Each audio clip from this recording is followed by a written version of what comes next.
Beyond the Edge, a sequential entertainment podcast by Dray and Calum Verrecchia.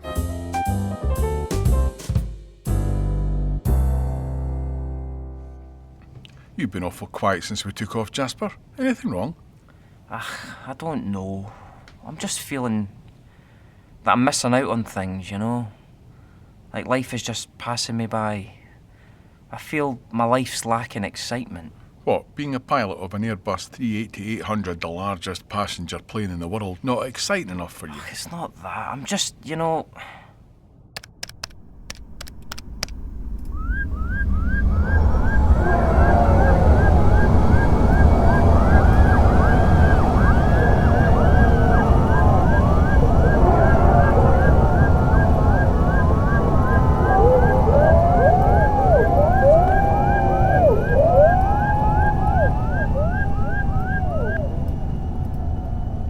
Still lacking excitement?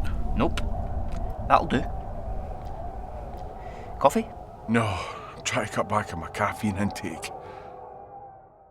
Go ahead, Alpha Delta. We've arrived at the scene of the crime and reports are correct. A woman has indeed killed her husband with a knife, stabbing him several times in a callous and quite frankly, very, very scary way. Can you elucidate, Alpha Delta? We spoke to the suspect, who's still holding the knife, still dripping with blood. She said that she told her husband not to come into the kitchen as she just mopped the floor and it was wet. Apparently he ignored her and entered the kitchen anyway. Have you got the suspect in custody? No. Why not, Alpha Delta? The floor is still wet.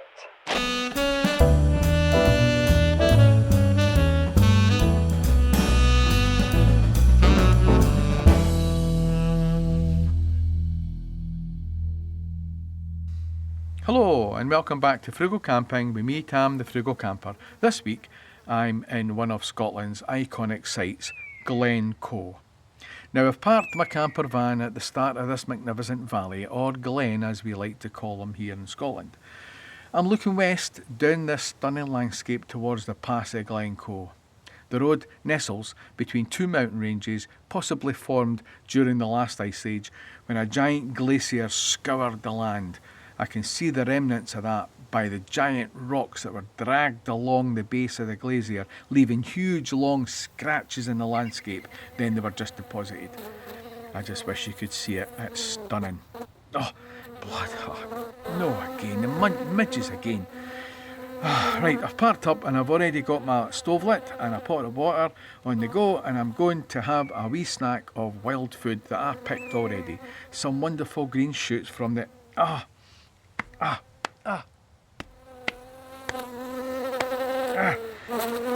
think the fire's attracted more of the wee buggers. But not to worry, I've got myself a deterrent for the scourge of the West Coast. Lemon juice.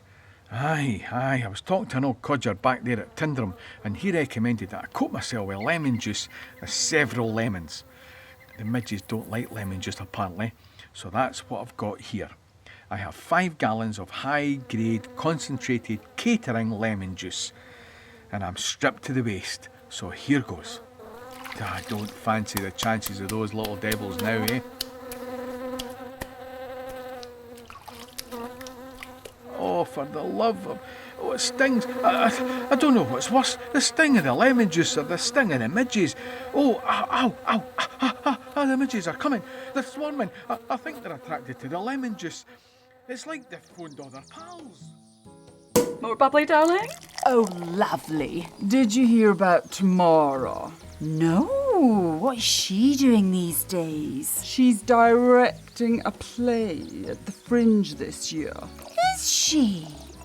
She wasn't much good at acting, so the next best thing, I suppose. Oh, God, yes. Remember her Peter Pan at the King's Panto in 2004? They had to employ 3 weightlifters for her flying scenes. They could never disguise the rope. I heard they used the Royal Yacht Britannia's mooring rope. You know, I once directed a play. With actors and everything. With actors and everything. I thought I'd spice it up a bit by adding a lesbian shower scene. Bold. Progressive. Some said that, and that I was a breath of fresh air, just what the play needed. Others said that I ruined the nativity. Here, Jasper, I was wondering. What were you wondering, Marcus? Well, I was wondering how many of the passengers are religious. I reckon 40%.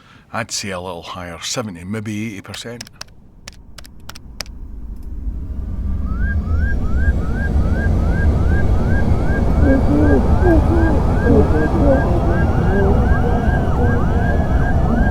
Oh my God,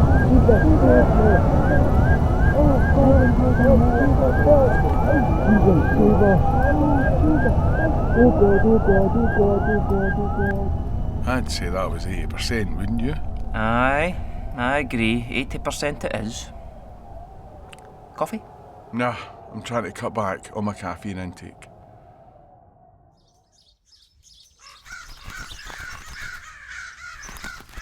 Bloody crows. I know, right? Who do you think they are? Well, crows, I guess. I blame the humans. I mean, they're supposed to be feeding us wee birds, not those big buggers. It is winter after all. They're supposed to be helping us. Crows are carrions. They eat roadkill for Pete's sake. Aye, but you can't discriminate with peanuts and mixed seeds and mealworms. The humans just put food out for the birds, regardless of size or breed. Aye, well, I'm no racist, but it's no right. Look out, Robin's about. All right. Aye, Grand Robin, what are you up to? Oh, you know, this and that. Did you see that interloper there? I told him. I saw that. You certainly did. You showed him. He'll no be back in a hurry, that's for sure. Oh, you know me. Got to look after my territory. If I'm amiss in patrolling it, I'll lose it. Hey, you there! Get your feathered arse away from here. Better go, chaps. A robin's work's never done, eh? Don't you puff your red breast out at me, you numpty. Oh, hey, you! He's nothing if not dedicated. He's a bit too aggressive for my taste. Speaking of aggressive... Oi, you two. I hope you're not thinking about hogging all those peanuts. We wouldn't dare, big man. Oh, no. I'm pulling your wee scrawny leg, pal.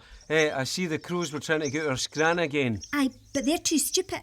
The humans think that they're all that, but we know the truth. It's not the crows that need to be watched. It's those pesky magpies. Hate them. They're all right. They just like to have a play, that's all. Bloody noisy greenfinches, though. I'm just looking for a quiet life, you know. Aye, I know what you mean, Beaky. But they keep themselves to themselves, you know. Not like the pigeons. Flying rats, as my old mother used to call them. How was your mother, by the way? Find her frozen, still clinging to her branch. Oh, bummer, man. Ah, you see, we thought she was just taking an extended nap, like. So we sat beside her. You know, to keep her company. We did that most of the morning. Then she thawed out and... Slid off the branch. All peaceful, like. Oh, it was very peaceful. I think she'd have liked it. And then a rat dragged her dead wee body into the undergrowth. I'd better get going. I've got things to do. A blackbird's work is never done. See you later on. Right, let's get going. I might hang about here for a wee bit, you know. All right, well, don't you come stoating in at ours. I'm just going to hang out with the lads. I know about you hanging out with the lads. You'll be planning on raiding the house sparrow that colony was again. One time. What am I supposed to do, eh? Just tell the lads that I can't stay out? That I'm tethered to the old ball and chain, am I?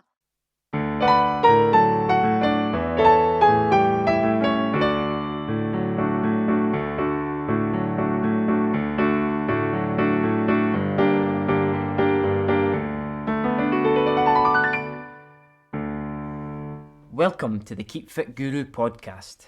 I'm here to answer all your Keep Fit questions, and I'm the Keep Fit Guru. So let's get started. This time we're going to be looking at treadmills. This is something that I see people using more and more in the gym. I'm here to teach you on how to use the treadmill safely. Now, before we start, you do need to know how to stop. That's very important. So if you have an emergency or you just simply want to get off, you hit the big red button on the panel and it will slow you down before you get off, okay? So, I'm going to be using the Goburn Nordic Flat Runner treadmill with the extra arm hold bars and stepping bars. This is a top of the range treadmill and the gym owner has given me permission to use this as I'm fully trained on this type of treadmill and know all about the safety features. Now you must remember to do this with a gym buddy as accidents can happen. But because I'm so experienced, I'm able to do this on my own. So, let's get on with the lesson. We begin by standing on the stepping bars either side of the treadmill. Legs apart. And press the big green start button. Now, next, we're going to increase the speed just a little bit. I'll set the speed to a decent jogging rate, as I'm experienced in this kind of exercise, but you can start it a little slower, okay? Now, as you can see the treadmill beginning to speed up, you want to begin to walk, nice and slow. Just a walking pace, but as it speeds up, you get to a jogging pace. Now, you need to be careful as you'll be sprinting without realising it, okay? So, as you get used to the pace, you can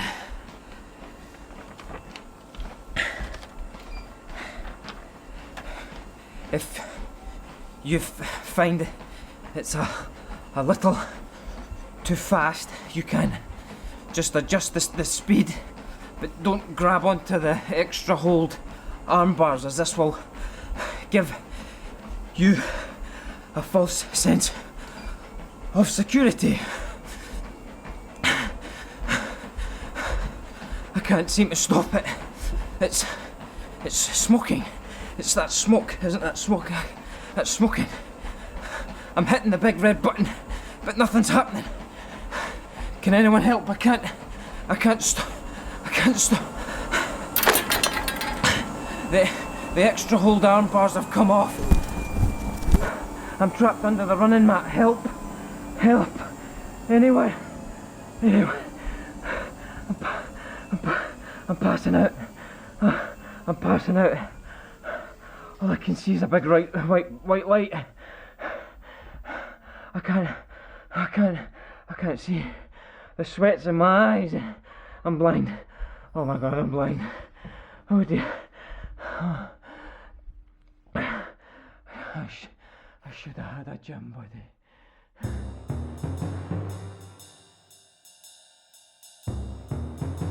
Now that we're in Luke Lestrade's inner sanctum, we can find out what his master plan is and how he's going to take over the world. What a fantastic office, like. Master plan. Sounds a bit like masturbate. Will you keep your voice down? We don't want to get caught. Oh, aye, right enough. We don't want to get caught in evil villain's secret lair.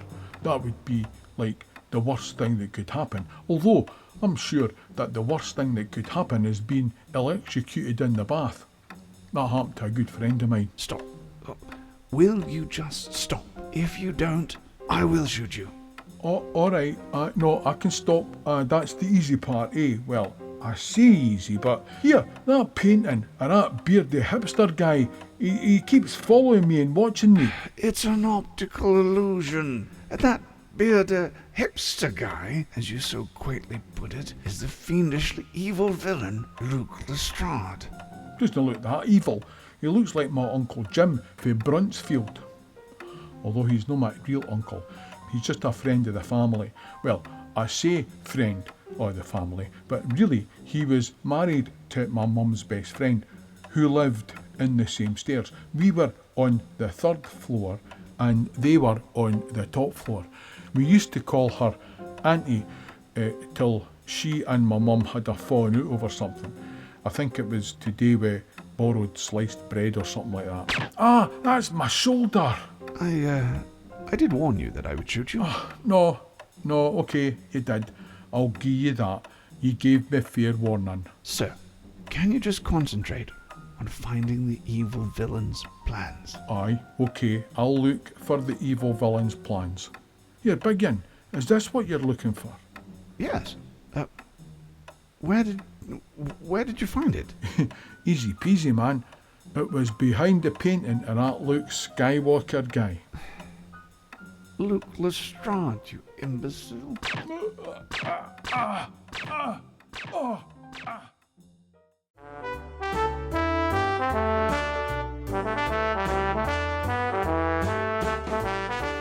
Welcome to Art at Night, tonight. This week I have the pleasure of having the Culture and Arts Minister, Lady Gertrude Banquet. It's pronounced Bonkway. Sorry, Lady Bonkway. Lady Bonkway, as you've just become the Minister of Culture and Art, can you tell the listeners how you will be encouraging more arts and culture projects? And are you going to up the funding available for rural theatres? Let me make this quite plain. I have taken on a department that is still feeling the cuts the previous government has made. To be fair, Lady Bonkway, your party has been in power the last 18 years. Are you telling me that you lot couldn't get ahead of the curve on this one, so to speak? If you let me finish answering the question, I would be able to be heard. As I was saying, I don't think the impact of the severity of cuts from the previous government, albeit nearly 2 decades ago, can be wished away as easily as you seem to think it can be. We at the Department of Culture and Arts are dedicated to bringing a better way to evaluate the needs of all the arts institutions within the parameters of the newly subjugated office. Do you see? No. On a lighter note, I'm sure our listeners would love to know what you prefer for breakfast. Oh, I don't understand. You see, we're trying out a new format and feel that we could finish our interviews with an entertaining question from our listeners.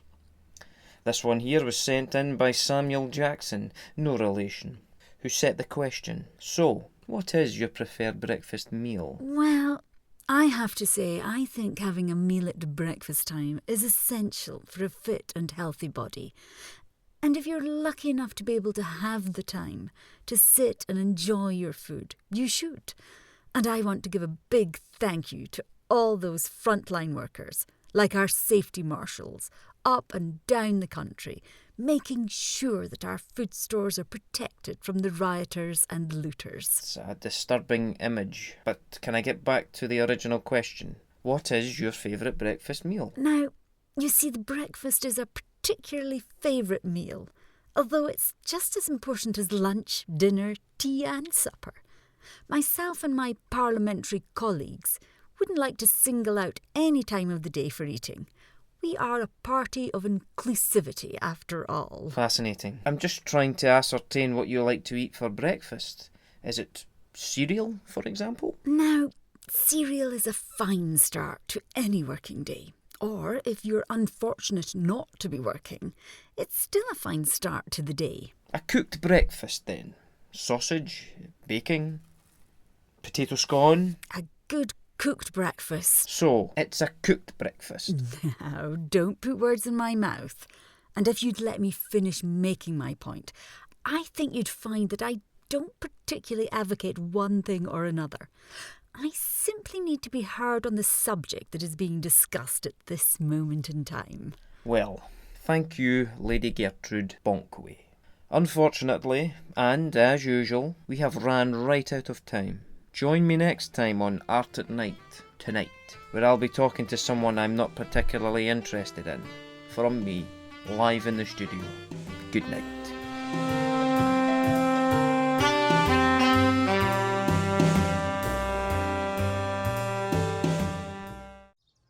She's our sisters for the week. Had to get my piece out of that Scotsman's over there. Aye. It's getting right fancy in there, you know. There was a time where you could get your classic ham and tomato or maybe a bit of your egg and cress. Oh, for those days. What'd you end up with then? Hummus, micro herbs and white truffle oil. Oh, now that is fancy. You'll no catch me eating that nonsense. What have you got?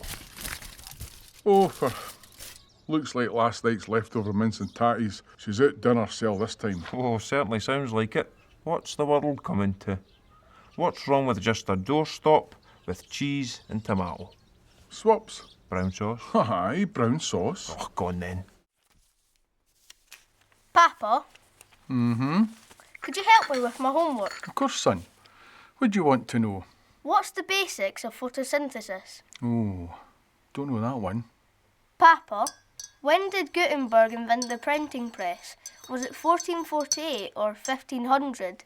Haven't got a clue, son. Is it true that Pluto lost its planet status in 2006? I wouldn't even hazard a guess at that one. You don't mind me asking you all these questions, do you? Of course not, son. If you don't ask, you'll never learn. Sex, death and religion. Don't bother this pigeon. And if I could fly, well, they wouldn't bother I. There are so many buttons and dials and digital readouts and screens and joysticks and pedals in this cockpit. Well, we are pilots of an Airbus A380-800, the largest passenger plane in the world.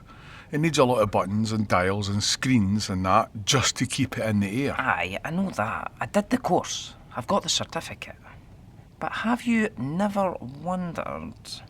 Wondering what? What would happen if you pressed that big red button? What, the big red button in the middle of the centre console that has the sign that says, "Do not press"? Aye, that one.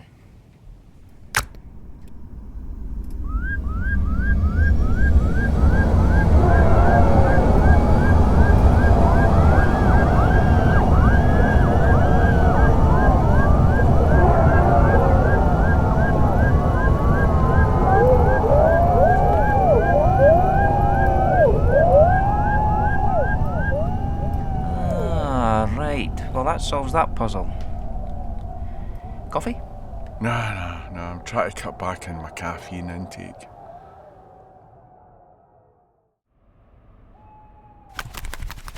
And what bloody time do you call this? Oh, it's not that late. I love you. Have you been at those fancy fat balls again? No. Well, maybe I've had, one or two. What? 1 or 2 whole fat balls? I can handle it. It's not the first time I've feasted on a fat ball. Oh, your breath stinks of lard. Get away from me. Oh, come here. I love you. Come here, give us a kiss. Get off me. You're sleeping on the other end of the branch tonight, and I suppose you and the lads were back annoying the house sparrows again. Well, actually, as a matter of fact, I wasn't. I was nowhere near the common house sparrows. I was out with Robin and Beaky. Oh, really? We were at the Ducat Club. That's for the Greenfinch lap dancers. Is it? I've never noticed. Really? You liar. What's that under your wing?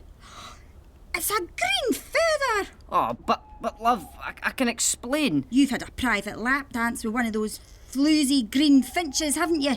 Haven't you? Well, what do you expect? You never ruffle your feathers at me anymore. You've stopped laying eggs. My mother told me about marrying a tree sparrow. What do you mean by that? You're a tree sparrow. I married beneath me, I did.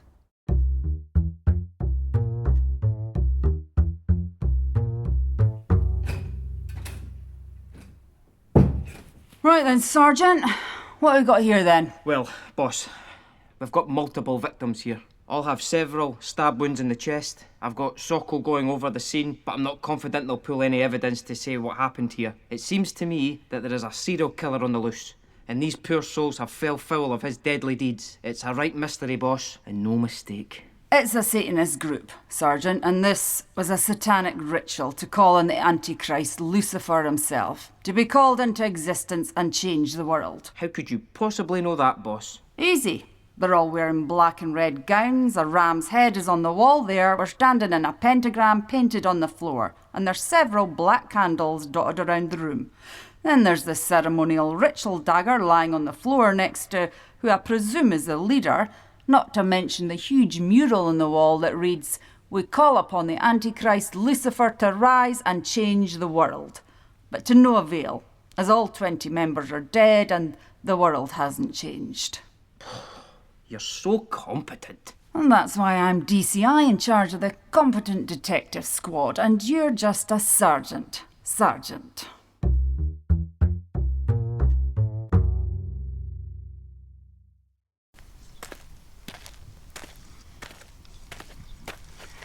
Excuse me, would you mind if I walked through your field to the train station over there, instead of walking all the way round it? You see, I have to catch the 4:30 train. Aye, sure, go ahead. And if my prize bull sees you, you'll even have the chance to catch the 4:15.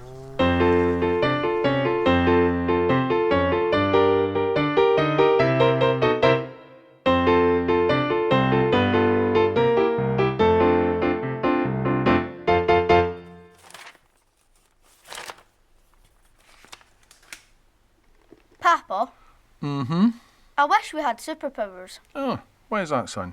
I think they're cool, and I'm just normal, but people with superpowers aren't real though, are they? Get your coat. See that guy standing in the bus stop? Yes. See that ugly looking hat he's wearing? Yeah, it's funny. It's stupid looking, the wrong colour, and it's far too big for his head. But watch this. Here, mate. Who? Me? Aye, you. Your hat is awesome, man. You look awesome in it. Oh, cheers, thanks very much. You see, I wasn't sure about it again. Now, did you see that man's huge smile, son? I did, Papa. He looked really happy. There you are. We all have superpowers. We all have superpowers. Cool. Hello, Betty. I haven't seen you about much these days. No, I've been on a trip, Nora. Oh, sounds nice. Where did you go? I went to the other end of the garden, down by the brook. I'm so jealous. My Harry doesn't believe in trips to the other side of the garden. He just won't eat all those exotic bugs and berries from near the water. Well, you need to know your limits, don't you? How's your Naomi getting on? I heard she was sitting on eggs. Oh, she's doing great. Her wee Manny is 1 in a million. She doesn't have to lift a wing. He insisted on getting all the twigs for the nest, all by himself. He gathers all the bugs and moths and worms for her. She hasn't left those eggs since they were laid. He insists that she just sit on those eggs. Oh, that's wonderful. He sounds like a real catch. Oh, he is, yes. He keeps that nest spick and span, and when the eggs hatch, he's promised that she doesn't have to leave the nest. Oh, he's just wonderful. Didn't your Harold get himself a wee bird too? Oh, don't start me on that waster. She just sits there all day, just because she laid a couple of eggs. You'd think she was the first bird to lay the things. Oh, really? We know about laying a few eggs, don't we? She demands that he brings all the bugs and worms. He never stops. She's so demanding. Do you know, she even flew about watching him build that nest all by himself. Oh, that's terrible. She's already told him that once the chicks come, that she'll no be moving from the nest until they fly the nest. That could be weeks. Exactly. Weeks. He's just trapped in that relationship, and she's just take. He does everything. She does nothing. But your Naomi's doing good, though. Oh, yes. She's doing brilliant. He does everything for her. She doesn't have to do a thing. Taxi to runway 5 complete, Airbus 380800. Begin pre-flight checks before takeoff. Roger that, Control. Get your list, Marcus. Right you are, Jasper. OK, on you go. Check weather and forecast. All fine with sun and a little headwind. Parking brake. Set. Battery. Guard closed. De-ice. As required. Fuel flow. Reset. Rate. Minimum briefs. Minimised. Miss some whelp throttled. Check. Double hone the stench knots. Set. Stone fast the nookie pinion. Stoned. Cleat the yaw damper. On. Get ready for the extreme climb takeoff. Braced.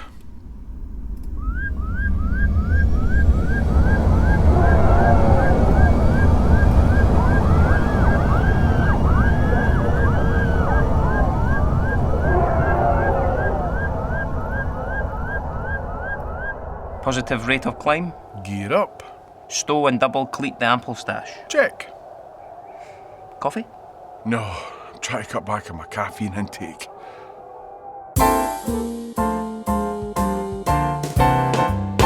Beyond the Edge, a sequential entertainment podcast, performed by Terry Dray, Calum Verrecchia, Robert Iain Crawford, Matt Mason, Debbie Whyte, Lynne Morris, Rob Crosby, George Bowers, Norman Lamont, and introducing Kaedon Chapman. Written by Terry Dray, Calum Verrecchia and Robert Iain Crawford, with additional material from Matt Mason. Music is from Norman Lamont, Robert Iain Crawford, Kevin Macleod, and Craig Weild.